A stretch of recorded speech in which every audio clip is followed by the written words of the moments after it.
Shout out to Napat Tirakun and Rose Dunlap. Thanks so much for subscribing to my channel. Don't forget to subscribe to my channel for regular uploads and your chance to be included in shoutouts for future videos. Shout out to Murray Radanich from Genuine Australia Store. It's a great directory for other Australian businesses such as myself. So if you are wanting to shop locally, definitely head on to this website, and also on the Instagram. Murray's got an Instagram as well, and I just think it's such a great thing that he's trying to do to bring consumers and Australian businesses together. You can also list your Australian business on this website as well, so be sure to contact Murray Radanich if you are interested in putting your business on the website. And be sure to check out the website if you are wanting to find other Australian businesses, because it's really, really important, as we know, in the last couple of years, to support local. Hello everyone, good afternoon. Well, good afternoon for me, and good morning or good evening or good afternoon wherever you happen to be in the world. Today I'm going to be making I really love this particular blend of essential oil, and the colours as well that we're using. I'm doing a 3-colour swirl. We're doing in the pot as well, in the pot colour. So it's just a normal cocoa olive recipe, and this has been out of stock for a few weeks now, unfortunately, because the gold clay that I used was out of stock, and I was waiting. So now it's finally arrived, and I bought a big container of it.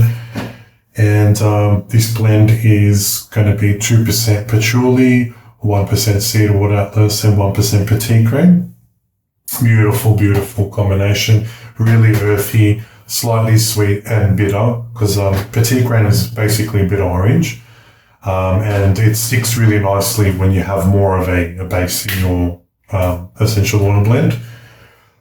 So it's going to be 3-colour soil, just a neutral base of white kaolin clay, green Australian clay, and gold Brazilian clay. It's going to be an equal split. It's a 6-kilo batch, so 2 kilos each. That's how I kind of work out to do the clays. So 60-gram clays in each split, equal split. Just going to eyeball it. Doesn't have to be exact.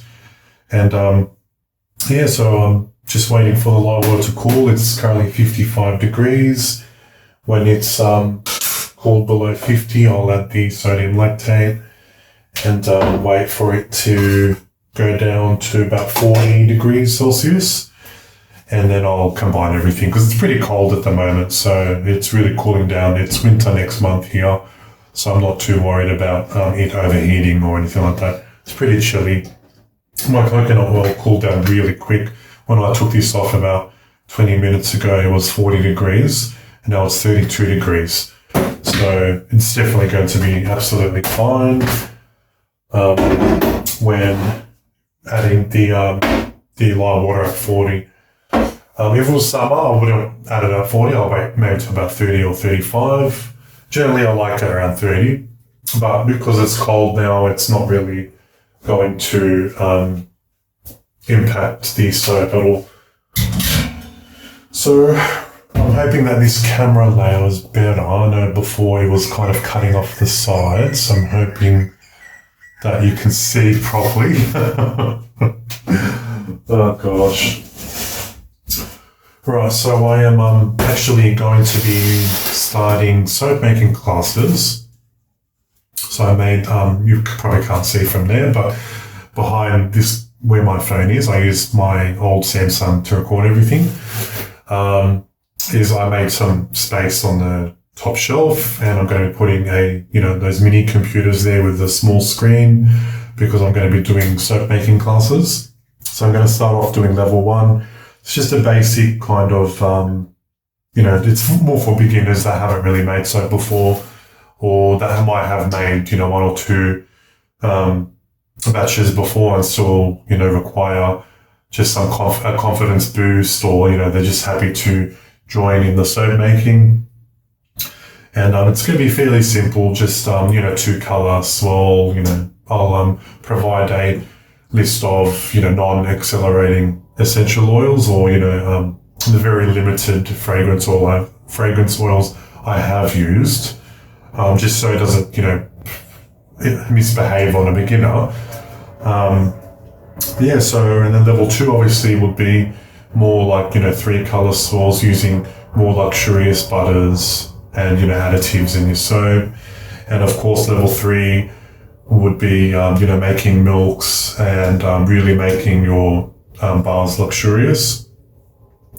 And I might actually do a side class for dish and laundry bars as well, because it's very practical, and everyone will, everyone's got to clean their dishes and potentially their clothes as well if you're going to be using it in laundry.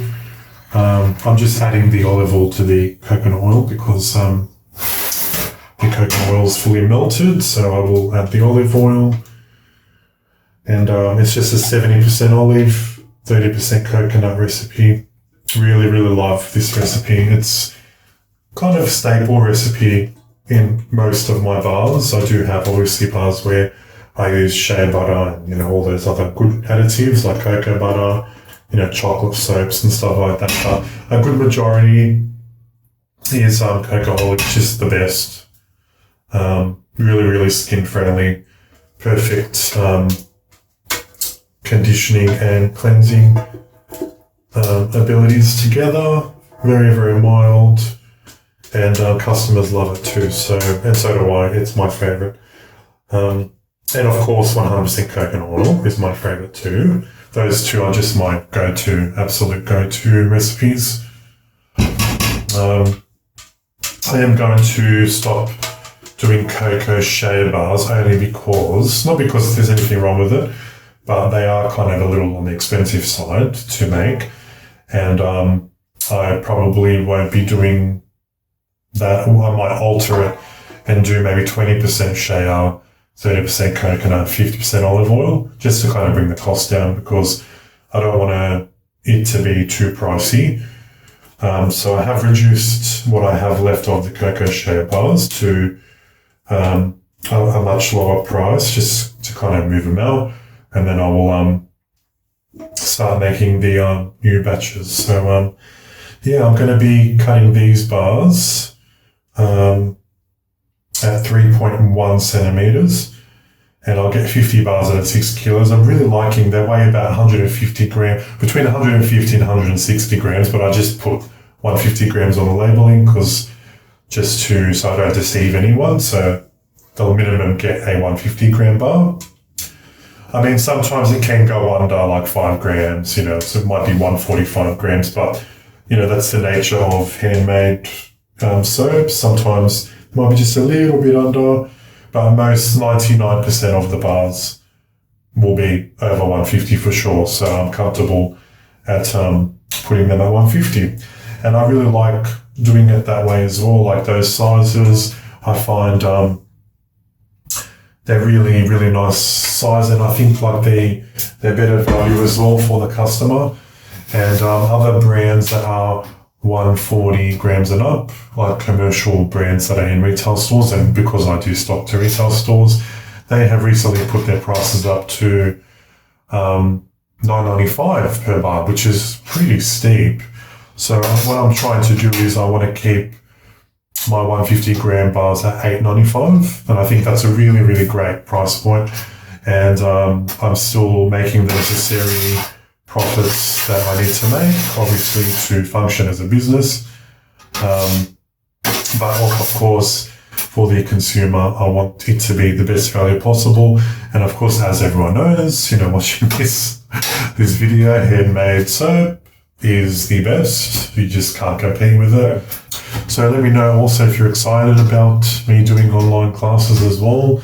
And it's just a great intimate setting as well, like, to just chat everything about soap making after we make our batch. We can sit and have a laugh, and I really like that intimate one-on-one contact as well.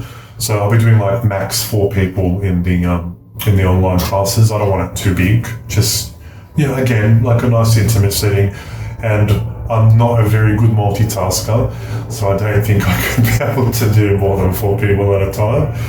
And it gives me an opportunity to just watch the whole process as they're making it with me and just guiding them through it. So let me know what you think about that.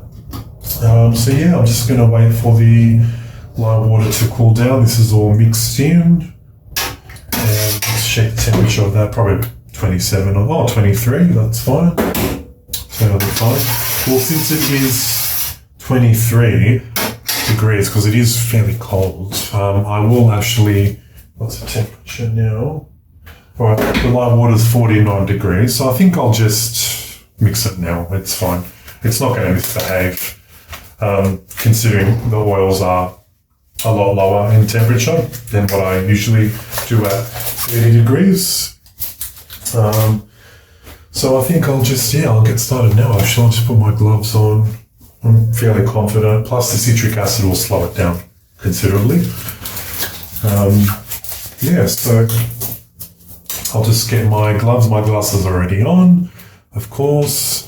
Then I'll get my gloves on and we'll get started.